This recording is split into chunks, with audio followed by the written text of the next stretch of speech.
Halo anak-anak, Assalamualaikum. Hari ini kita belajar geografi, dinamika penduduk.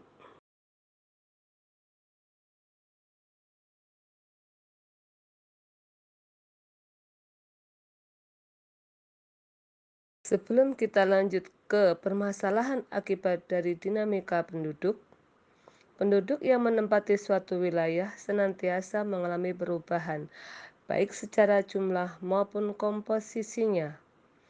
Penduduk mengalami dinamika, baik secara kualitas maupun kuantitas. Kependudukan dan segala aspeknya menjadi kajian antroposfer yang merupakan bagian penting dari geosfer. Pada kajian antroposfer dipelajari tentang manusia atau penduduk dalam suatu wilayah beserta dinamikanya yang meliputi kelahiran atau fertilitas, kematian atau mortalitas, dan arus migrasi. Permasalahan yang dibahas pada kali ini yaitu ledakan penduduk dan persebaran penduduk di Indonesia yang tidak merata. Ledakan penduduk adalah sebuah kondisi laju pertumbuhan penduduk yang meningkat dengan cepat dalam suatu periode. Ledakan penduduk tidak hanya terjadi di negara-negara berkembang, namun hampir oleh seluruh negara di dunia. Pada negara maju, masalah ledakan negara telah terjadi pada beberapa dekade yang lalu. Namun, untuk negara berkembang masih terjadi hingga saat ini. Oleh karena itu, ledakan penduduk menjadi hal yang perlu ditanggulangi oleh beberapa negara berkembang, termasuk Indonesia. Indonesia sendiri menduduki peringkat keempat di dunia setelah Taiwan, India, dan Amerika Serikat dengan jumlah penduduk berjumlah sekitar 275,70 juta jiwa pada tahun 2022 ini menurut Badan Pusat Statistik. Berdasarkan sensus penduduk tahun 2020 sebesar 270,20 juta jiwa. Sangat meningkat tajam sekitar 1,13%. Sumber data penduduk. Untuk mengetahui jumlah penduduk suatu negara, maka diadakanlah pengumpulan data penduduk baik melalui sensus penduduk, registrasi penduduk, maupun survei penduduk. Sensus penduduk sering disebut dengan cacah jiwa yang dilaksanakan setiap 10 tahun sekali. Registrasi penduduk dapat dilaksanakan setiap saat. Survei penduduk dilakukan untuk mengumpulkan data secara khusus. Pencatatan data-data kependudukan dapat memberikan gambaran mengenai kondisi kependudukan di suatu wilayah atau negara. Data yang diperlukan hendaknya seakurat mungkin. Lembaga yang berwenang dan bertugas mengumpulkan, mengolah, dan mempublikasikan data kependudukan adalah Badan Pusat Statistik. Untuk sensus penduduk sendiri adalah keseluruhan proses pendataan penduduk yang berawal dari pengumpulan, pengolahan, penyajian, dan penilaian. Bagaimana dengan ciri-ciri sensus penduduk? Bersifat individu satu, universal, yang kedua, ketiga serentak, dan keempat periodik. Di dalam pelaksanaannya, sensus penduduk sendiri dilakukan dengan menggunakan dua cara. Pertama adalah sensus de jure yang dilaksanakan terhadap orang yang benar-benar tercatat dan berdomisili di wilayah tersebut sesuai dengan KTP. Yang kedua adalah sensus de facto berupa proses pencacahan penduduk yang dilaksanakan terhadap semua orang yang ditemui petugas sensus ketika pelaksanaan sensus tersebut. Ya, registrasi penduduk. Apa tuh registrasi penduduk? Dilaksanakan untuk menghimpun data kependudukan yang bersifat dinamis yang tidak terdata melalui sensus seperti data kelahiran, data kematian, data mobilitas penduduk, data perkawinan, dan data perceraian. Registrasi penduduk bersifat proses pengumpulan data yang berhubungan dengan peristiwa-peristiwa kependudukan harian. Apakah itu survei? Survei penduduk dan registrasi penduduk memiliki tingkat keterbatasan. Mereka hanya menyediakan data statistik kependudukan dan kurang memberikan informasi tentang sifat dan perilaku penduduk setempat. Survei merupakan proses pencacahan terhadap sampel penduduk di beberapa wilayah yang dianggap dapat mewakili. Selanjutnya adalah potret masalah dinamika penduduk. Yang pertama berkaitan dengan kualitas pendidikan rendah. Pendidikan adalah bentuk kewajiban di dalam hidup manusia, sejak anak-anak hingga dewasa. Berdasarkan hal ini bisa diartikan bahwa pendidikan dapat menuntun manusia dalam menemukan jati diri mereka. Lebih jauh lagi ke dalam kehidupan nyata di pendidikan di Indonesia saat ini, pendidikan di Indonesia masih tergolong jauh dari keberhasilan dari tujuan yang diinginkan dan memiliki kualitas tinggi. Pemerintah telah mengeluarkan Undang-Undang Wajib Militer 9 tahun, namun kenyataannya masih banyak anak usia tersebut yang tidak bersekolah. Potret masalah yang kedua adalah persebaran penduduk tidak merata. Terkonsentrasi jumlah penduduk Indonesia ada di Pulau Jawa, sekitar 59%. Kondisi yang diukur secara kuantitas tentang jumlah penduduk di dalam daerah dan wilayah yang di tempat berkaitan dengan pemerintahan. Selanjutnya adalah potret selanjutnya berkaitan dengan persaingan dunia kerja. Persaingan lulusan baru semakin ketat, apalagi setelah pandemi COVID-19 yang menimbulkan guncangan ekonomi yang mengarah kepada resesi global, dan hal ini berdampak pada persaingan kerja baik lulusan baru yang semakin ketat. Mari Ibu tunjukkan salah satu berita dari masalah dinamika penduduk. Apalah artinya bonus demografi jika tidak berkualitas? Hasil sensus penduduk pada 2020 menunjukkan lebih dari 70% penduduk Indonesia berusia produktif. Namun data Badan Pusat Statistik pada November 2021 mencatat tingkat pendidikan di Indonesia masih didominasi penduduk berpendidikan rendah. Ada beragam faktor yang menyebabkan anak-anak di Indonesia tak memiliki pendidikan yang baik, antara lain rendahnya kualitas pendidikan di tanah air. Karena jauh sebelum pandemi kita sudah sangat parah. Padahal anggaran pendidikan kita sudah 550 triliun tiap tahun, tetapi hasilnya itu menjadi negara yang kualitas pendidikannya salah satu yang terburuk di dunia. Berdasarkan tes PISA yang diselenggarakan oleh Organisasi untuk Kerjasama Ekonomi dan Pembangunan atau OECD pada 2018, keterampilan membaca, matematika, dan sains anak berusia 15 tahun di Indonesia masih di bawah rata-rata atau tertinggal 2,5 tahun dibanding anak-anak seumur dari negara OECD lain.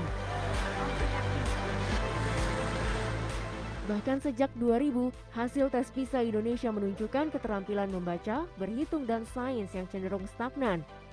Pemerintah mengakui walau partisipasi sekolah meningkat, anak-anak belum mendapat pengalaman belajar yang berkualitas.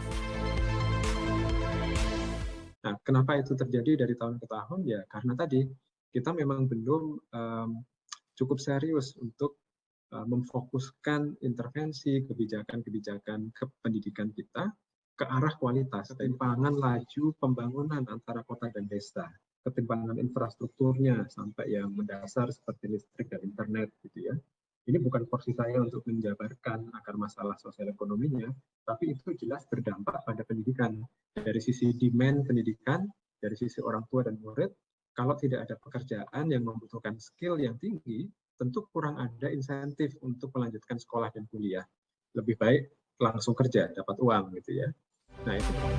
Sejumlah pakar pendidikan khawatir akan terjadinya bencana demografi jika kualitas pendidikan di Indonesia tidak diperbaiki.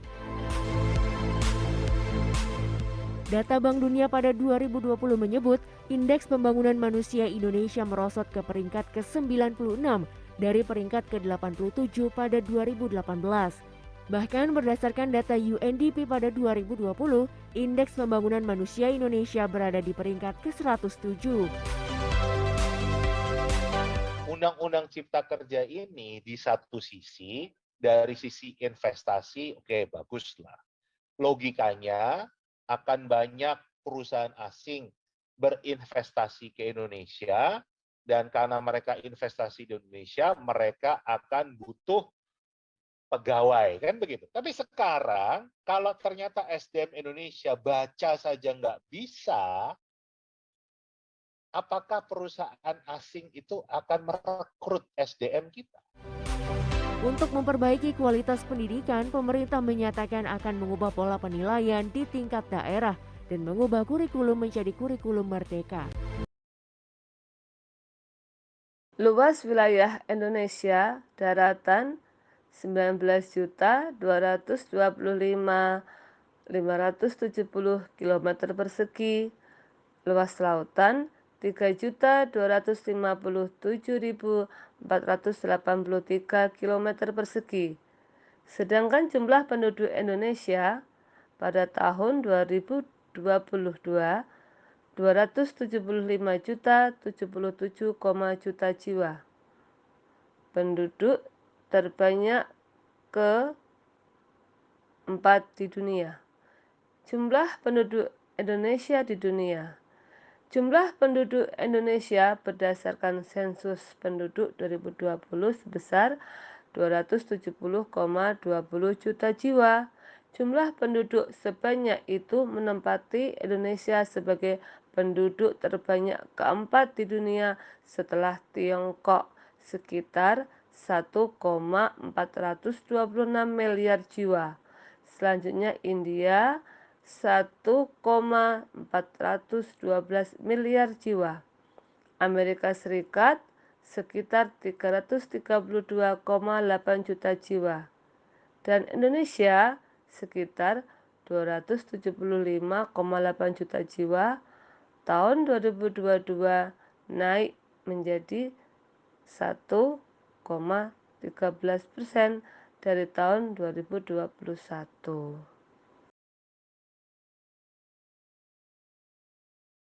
Ledakan penduduk akan memperburuk kondisi sosial di suatu wilayah dan menyebabkan pemukiman padat penduduk. Biasanya kondisi ini terjadi di negara-negara berkembang, salah satunya termasuk Indonesia. Meski ledakan penduduk ini memberikan tanda positif di bidang kesehatan, tapi pertumbuhan penduduk yang tinggi tidak dibarengi dengan peningkatan ekonomi akan membuat kondisi negara memburuk. Ini akan berdampak buruk pada kesejahteraan masyarakat. Dikhawatirkan nantinya tingkat pengangguran dan kriminalitas menjadi meningkat. Selain itu, pencemaran lingkungan akan terjadi akibat dieksploitasi untuk pemenuhan kebutuhan. Persebaran penduduk tidak merata. Persebaran penduduk di suatu wilayah dapat dibedakan berdasarkan kondisi geografis dan administrasinya. Persebaran penduduk berkaitan dengan kepadatan penduduk.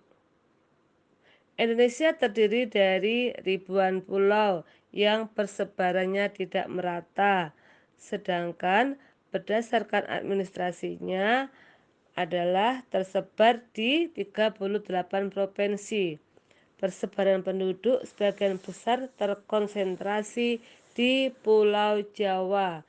Hampir sekitar 59% penduduk Indonesia ada di Pulau Jawa. Kepadatan penduduk dapat dibedakan antara lain alami, fisiologis, dan agraris. Kepadatan penduduk sendiri adalah perbandingan antara jumlah penduduk dan luas wilayah. Kepadatan penduduk dibedakan atas kepadatan penduduk alami, fisiologis, dan agraris. Selanjutnya, persebaran penduduk tidak merata. Persebaran penduduk tidak merata di Indonesia dapat dilihat dari data sensus penduduk.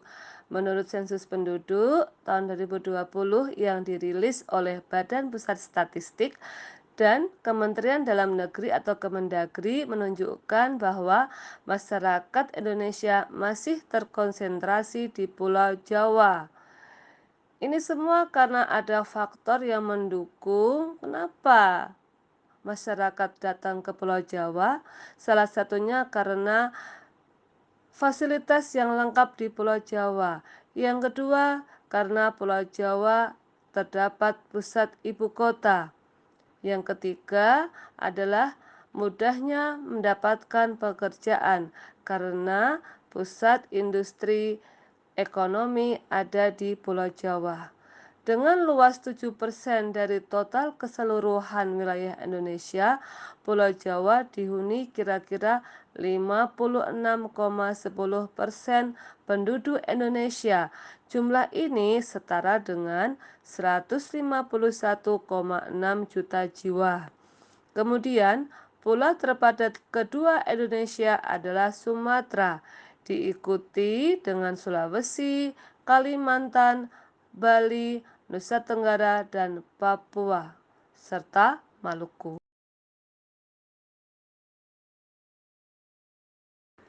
Faktor penyebab ledakan penduduk. 1. Ketidakseimbangan angka kelahiran dan kematian. Dalam peristiwa ledakan penduduk, angka kelahiran melonjak tajam namun angka kematian menurun drastis. Kedua adalah meningkatnya pernikahan dini. Adanya pernikahan dini akan berpengaruh terhadap angka kelahiran. Jika hal tersebut terjadi secara terus-menerus, maka akan berpengaruh terhadap pertumbuhan populasi. Ketiga adalah ledakan kelahiran pasca COVID-19. Pandemi COVID-19 menyebabkan angka kelahiran terus meningkat dikarenakan nyaris gagalnya program keluarga berencana atau KB pada masa tersebut. Yang keempat adalah rendahnya tingkat pendidikan. Berdasarkan dengan pemahaman seseorang mengenai apa itu kependudukan dan cara membangun keluarga yang berkualitas. Dampak ledakan penduduk. Yang pertama adalah meningkatnya angka pengangguran. Banyak yang mencari pekerjaan, persaingan menjadi ketat, tidak diimbangi dengan lapangan pekerjaan, timbul pengangguran. Yang kedua adalah meningkatnya angka kemiskinan. Wilayah dengan penduduk yang besar dikaitkan dengan tingkat perekonomian rendah, timbullah kemiskinan. Yang ketiga adalah kekurangan pangan. Akibat pemenuhan untuk kebutuhan pangan tidak terpenuhi hingga menyebabkan kelaparan dan kekurangan gizi. Yang keempat adalah terciptanya slum area atau daerah kumuh. Tanah menjadi mahal, rata-rata ekonomi rendah karena ledakan penduduk. Timbullah pemukiman kumuh. Dampak ledakan penduduk selanjutnya adalah masalah kesehatan. Kemiskinan juga menyebabkan kualitas masyarakat menjadi menurun. Yang selanjutnya adalah rendahnya tingkat pendidikan. Kemiskinan menyebabkan menyebabkan masyarakat tidak mampu merasakan pendidikan karena salah satunya mahal untuk membeli seragam atau membeli buku atau untuk yang lain-lainnya. Rendahnya pendapatan per kapita. Jika jumlah penduduk mengalami ledakan dengan tidak diiringi kualitas, maka akan menimbulkan rendahnya pendapatan per kapita. Bagaimanakah solusi menangani ledakan penduduk? Yang pertama adalah dilakukan program transmigrasi oleh pemerintah. Merupakan sebuah kegiatan di mana masyarakat dari pulau yang padat penduduk ke pulau yang memiliki penduduk yang sedikit. Misalkan Pulau Jawa ke Sumatera, Pulau Jawa ke Sulawesi, Pulau Jawa ke Papua, Pulau Jawa ke Kalimantan, dan Pulau Jawa ke Maluku. Yang kedua adalah program keluarga berencana. Program ini membatasi setiap keluarga di Indonesia, yakni hanya diperbolehkan memiliki 2 anak saja, baik laki-laki maupun perempuan. Yang ketiga adalah pemerataan lapangan pekerjaan. Lapangan pekerjaan yang tidak merata menyebabkan banyak penduduk terpusat di satu tempat saja, hingga menyebabkan peningkatan populasi. Keempat adalah batasan tunjangan anak. Baik perusahaan negara maupun swasta seharusnya mendukung program keluarga berencana sebagai upaya pemerintah untuk memperbaiki kualitas penduduk.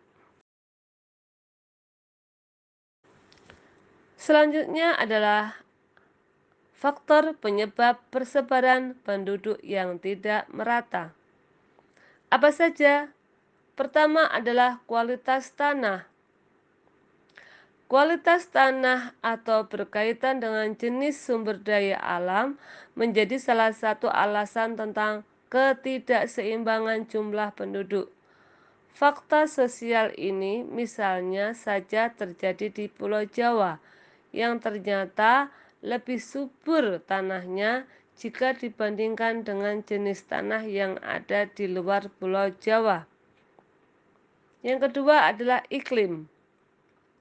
Wilayah yang beriklim terlalu panas, terlalu dingin, terlalu basah biasanya tidak senang sebagai tempat tinggal. Yang ketiga adalah histori atau sejarah. Latar belakang terjadinya jumlah penduduk yang tidak merata di dalam wilayah-wilayah yang ada. Misalnya saja kondisi ini sejak zaman Belanda, sejak zaman penjajahan, hampir semua aktivitas kehidupan ada di Pulau Jawa. Pusat pemerintahan, tidak merataan jumlah penduduk biasanya karena pusat pemerintahan di dalam negara merdeka. Misalnya saja melihat ibu kota negara Indonesia yang ada di Pulau Jawa. Dampak persebaran penduduk yang tidak merata. Pertama adalah apa, anak-anak? Pembangunan menjadi terhambat. Pembangunan berkelanjutan akan terhambat. Salah satu alasannya ialah terjadinya perpindahan masyarakat secara signifikan sehingga mengurangi sumber daya manusia yang berkualitas. Kedua adalah kemiskinan di perkotaan menjadi bertambah. Terjadinya karena pusat pertumbuhan wilayah yang ada di negara biasanya di perkotaan. Dengan persaingan yang sangat ketat, seseorang yang tidak memiliki skill akan semakin terhimpit dengan perekonomian. Ketiga adalah kriminalitas tinggi. kerap kali terjadi dengan dasar-dasar kekurangan ekonomi untuk memenuhi kesehatan. Yang keempat adalah kebudayaan. Sektor budaya masalah atas terjadinya persebaran penduduk tidak merata. Ini sulit sekali untuk melestarikan adat istiadat yang ada. Dalam mengatasi persebaran penduduk yang tidak merata. 1. Memberikan pelatihan untuk menambah keterampilan. Memberikan program-program yang dapat mengasah keterampilan masyarakat yang ada di pedesaan sehingga mereka tidak memiliki keinginan untuk mengadu nasib di kota. Yang kedua adalah membangun sarana dan prasarana di daerah pelosok. Peran penting pemerintah yang harus tanggap untuk membangun fasilitas yang mencukupi di daerah sehingga masyarakat Indonesia tidak menolak untuk pindah ke daerah, misalnya untuk transmigrasi. Yang ketiga adalah penyuluhan kepada masyarakat. Pemerintah dapat melakukan penyuluhan kepada masyarakat mengenai pentingnya transmigrasi yang dapat meningkatkan kesejahteraan hidupnya. Keempat adalah memeratakan pembangunan. Dengan memeratakan pembangunan tak hanya pada daerah-daerah pusat yang penduduknya padat saja, namun juga di wilayah lainnya di bagian timur, tengah, dan barat Indonesia dan akan membangun di daerah masing-masing.